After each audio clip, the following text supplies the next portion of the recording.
Let's make easy lemon olive oil cake today. First, trace a circle of your cake pan with parchment paper. Grease the bottom and the sides with olive oil, add the parchment and grease on top of that. Zest and juice some lemons. I used Meyer lemons, but you can use regular if you want.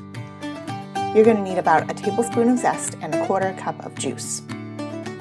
Add the juice and the zest to a bowl along with olive oil, sugar, eggs, yogurt, salt, baking soda, and baking powder, and whisk together until really smooth. Then add some flour and whisk that together until it's smooth.